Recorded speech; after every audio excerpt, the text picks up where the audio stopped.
मरकाम जी, साथ में हमारे अध्यक्षता कर रहे आदरणीय गोंडवाना गणतंत्र पार्टी के सुप्रीमो विधायक सम्माननीय तुलेश्वर सिंह मरकाम जी, हमारे बीच इस प्रदेश के यानी मध्य प्रदेश के अध्यक्ष आदरणीय भाई अवाल सिंह पोर्ते जी, साथ में हमारे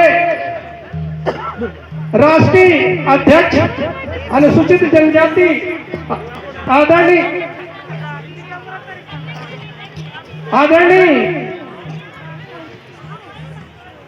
भाई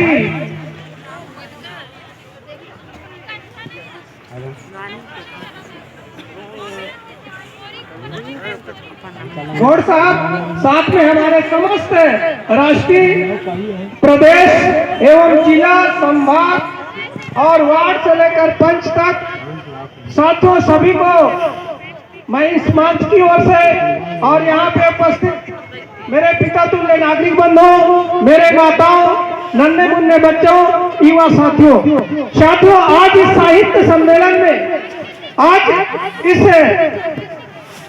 जो सामाजिक सम्मेलन में मैं उन्हीं बिंदुओं पर चर्चा करूंगा कि वाकई में इस समाज को जो आवश्यकता है, इस समाज को जो जरूरत है, इस समाज को जो जानना है, तो सबसे पहले मैं यही बात कहूंगा कि ये समाज का भाषा, धर्म, संस्कृति को आज हमें संरक्षित करना है। यानी a people that can feel no pride in the past, in its history and literature, losses to manifest of its national characters। यानी जिस जाति का प्राचीन गौरव, पूरा वृत्त और साहित्य पर गर्व नहीं होता, वो अपने जाति जीवन के प्रावधान अवलंबन पे मिट जाता है, झुक जाता है, गिर जाता है। 1800 वर्षों का साम्राज्य आखिर मिटा क्यों? आज इस चीज को हमें जानने की जरूरत है। इतनी भारी भरकम समाज के लोग, आखिर हम गरीब क्यों? गरीबी की वजह क्या है? इन तमाम बिंदुओं को जानने के लिए सबसे पहले हमारे पूर्वजों का एंशिएंट लिटरेचर पे जाना पड़ेगा, उसको हमारे अतीत को समझना पड़ेगा। यानी हमारा अतीत कितना खूबसूरत था कि आज आपके चेहरों से लगता है कि आपका वर्तमान कैसा है। यानी आज का जो स्थिति है, हमारे पूर्वजों ने 1480 में स्वर्ण मुद्रा चलाया था। यकीनन न हो, कलकत्ता के इंडियन म्यूजियम में चले जाइए, देखिए जहां पे स्वर्णकालीन गोंडवाना का राज्य में सोने का सिक्का चलता था। जिस समय संग्राम शाह मराठी का साम्राज्य चलता था, उस समय देश का, मध्य भारत का वह हिस्सा भी दब चुका था और गोंडवाना धूमकेतु की भांति इस देश में चमक उठा था। तो इस प्रकार से 752 57 परगना भी हमारा एक इतिहास है। ये हमारा साक्षात प्रत्यक्षदर्शी हमारा एक इतिहास रहा है। इसलिए साथियों, जो व्यक्ति अपना इतिहास नहीं जानता, वो सिर्फ उड़ा लेता है, तो आज वही स्थिति आज हमारा है। आप सभी लोग जानते हैं, हमारे जो नेता बने, हमारे नेतृत्व करने वाले लोग, उन लोगों ने यही बात रखा था कि हम लोगों का जो गोंडी मातृभाषा है, इसको भारत की संविधान की 8वीं अनुसूची में दर्ज किया जाए। लेकिन ये सरकार आज तक नहीं पिघल पाया। आज तक भारत की संविधान की 8वीं अनुसूची में दर्ज नहीं किया गया। छोटे छोटे जातियों का, जिनका मातृभाषा को, चाहे गुजराती हो, चाहे पंजाबी हो, चाहे तेलुगु हो, चाहे उड़िया हो, सब लोगों का भाषा को भारत का 8वीं अनुसूची में दर्ज कर लिया गया। लेकिन गोंडी जैसे मातृभाषा, जिसको करोड़ों की संख्या में लोग बोलते आए, लेकिन आज गोंडी भाषा को संविधान की 8वीं अनुसूची में दर्ज करने के लिए आज उनका छाती फटने लगता है। जिस दिन जान जाएंगे समाज के लोग, ये जमात के लोग, उस दिन इनका राज्य आ जाएगा। इसलिए हमारा राज्य गद्दी से हमें अलग करने के लिए, पृथक करने के लिए इन लोगों ने सबसे पहला जो हम लोगों का अधिकार को छीना है तो भाषाई अधिकार को छीना है। यानी किसी भी समाज का हत्या करना है, किसी भी समाज को खत्म करना है, किसी भी समाज को मिटाना है, उनका 3 चीज को मिटा दीजिए, वो समाज समाप्त हो जाएगा।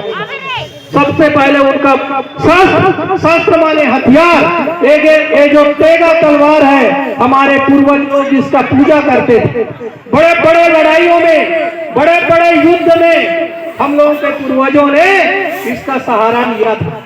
यानी आज सिख सरदारों को देखेंगे खुलेआम तलवार लेके चलते हैं। सिरमनजीत सिंह जब सांसद बने उस समय सदन में वो बिना हथियार का शपथ लेने नहीं गए। यानी हथियार का इतना बड़ा महत्व होता है। तो हमारे पूर्वज तो राजा महाराजा के औलाद थे, हम लोगों ने युद्ध में हथियार से लड़ा था। यानी सबसे पहला हम लोगों का गोंडवाना को छीनने का जो पहला कुचक्र रचा गया, तो सबसे पहले हम लोगों का हथियार की आजादी को खत्म कर दिया गया, यानी शस्त्र को छीन लिया गया।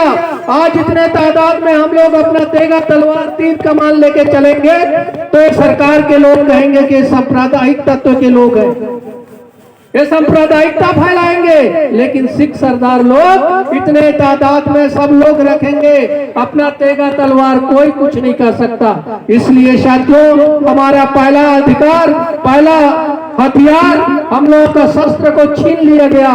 उसके बाद होता है भाषा। भाषा माने माता।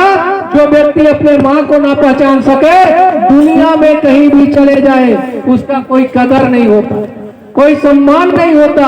तो आज इतना भारी भरकम समाज के लोग आज हम अपने मातृभाषा तक नहीं जानते, यानी हम अपनी माँ से माँ को भी नहीं पहचान सकते। मैं आप लोगों को यही बता रहा था कि गोंडवाना को छीना गया तो सबसे पहले शस्त्र, फिर शास्त्र माने भाषा और धर्म, फिर संस्कृति, फिर खजाना, ये तीनों चीज को लूट लिया गया। जब चौरागढ़ की लड़ाई में आसफ खां वहां पे जब छल कपट करके रानी दुर्गावती को हराया था, उस समय 10वां हिस्सा संपत्ति को नहीं ले जा सका। तो इस प्रकार साथियों आप कोई छोटे मोटे जमात के लोग नहीं है। इस देश में आप लोगों ने बड़े बड़े पहाड़ों में देखेंगे बांध किसने बनाया? आप लोगों ने बनाया। बड़े बड़े ताप परियोजना किसने दिया? आपने दिया। हम कोई भीरू जमात के लोग नहीं है। इसलिए साथियों हमको गोंडवाना राज्य का निर्माण करना है। फिर से हमारे पूर्वजों को जो 1800 वर्षों तक ईस्वी सन 150 से लेकर 1751 तक एक छत्र जो साम्राज्य चला, उसको हमें फिर से बनाना है। यानी political power is the master की टू ऑल सोशल प्रोग्रेस। जिस दिन आपका बेटा सदन में पहुंच जाएगा, जिस दिन आपका बेटा मुख्यमंत्री बन जाएगा, उस दिन वो लाएगा विधेयक सदन में और सरकार को मजबूर होना पड़ेगा और गोंडी मातृभाषा को भारत का संविधान का 8वीं अनुसूची में दर्ज करना पड़ेगा। इसलिए साथियों राजनीति का इतना बड़ा पावर होता है, राजनीति इतना बड़ा चाबी है। जिस दिन आपका बेटा के हाथों में चाबी आ गया, सभी विभाग के ताले खुल सकते हैं। तो इस प्रकार साथियों आज इस साहित्य सम्मेलन में आप लोगों ने अपना शिरकत किया, अपना यहाँ पे उपस्थिति दर्ज कराया है। ये कोई छोटा मोटा काम नहीं है। इस विचार की क्रांति में आप लोगों ने यहाँ आया है। जैसा कि लोगों का कहते हैं कि गांधी जी भी इस देश में भाषण का घूंट नहीं पिलाता तो ये देश आजाद नहीं होता, उसी प्रकार से दादा हीरा सिंह मरकाम जी ने आप लोगों को वो संदेश दिया, वो सहारा दिया जिस सहारा की जरूरत आज हमको था, इस समाज को था। और उनने गोंडवाना राज्य निर्माण के लिए गोंडवाना गणतंत्र पार्टी का सहारा दिया और आज हम लोग यहाँ पे इकट्ठे हैं। इसलिए साथियों मैं ज्यादा वक्त न लेते हुए यही कहना चाहूंगा कि आज हमको संगठित होकर सब लोगों से मिलजुल कर सामंजस्यपूर्ण रूप से फिर से गोंडवाना का साम्राज्य को स्थापित करना है, फिर से गोंडवाना राज्य को कायम करना है। और इस देश में जिस प्रकार से हमारे पूर्वजों ने 1800 वर्षों तक राज्य किया और मध्य भारत जिसमें सीपी एंड बरार हो, चाहे उसके पहले का साम्राज्य हो, चाहे तैमूर का आक्रमण हो, चाहे औरंगजेब का साम्राज्य हो 1296 का, चाहे 1326, चाहे तैमूर का आक्रमण हो, सभी उनका साम्राज्य काल में गोंडवाना यहाँ पे था। लेकिन गोंडवाना राज्य का निर्माण के लिए आज हम लोगों को मशक्कत करना पड़ रहा है, लड़ाई लड़ना पड़ रहा है, हमको बैठना पड़ रहा है। इसलिए साथियों, हमारा गोंडवाना राज्य था, हम गोंडवाना राज लेके रहेंगे, गोंडवाना राज लेके रहेंगे। लोगों को लगे कि वाकई में राजा महाराजा के औलाद है, थोड़ा सा हाथ ऊंचा कर देंगे तो क्या बुरा है। गोंडवाना राज लेके रहेंगे, गोंडवाना राज लेके रहेंगे। साथियों, वाकई में हम लोगों को गोंडवाना राज्य की ओर आना है। हम लोग अपना भाषा, धर्म, संस्कृति को हमें बचाना है, संरक्षित करना है। तो साथियों, कहने को बहुत कुछ है, लेकिन समयाभाव के कारण मैं अपना उद्बोधन को बहुत संक्षिप्त में आप लोगों के बीच रखता हूं। और मैं यही कहना चाहूंगा कि हम लोगों का भाषा, धर्म, संस्कृति और राजनीति को फिर से इस धरातल में कायम करना है, स्टैंड करना है। फिर से गोंडवाना का साम्राज्य में हमारा मुख्यमंत्री बने, ऐसा काम करना है। सभी युवा साथियों, सभी को मेरा आज का इस कार्यक्रम में आप लोगों ने मुझ जैसे छोटा सा सेवक को अवसर दिया। आप सभी लोगों को चरणों में मेरा सादर सेवा जोहार। सबको मेरी ओर से हृदय से आभार, जोहार, जय सेवा, जय बजरंग।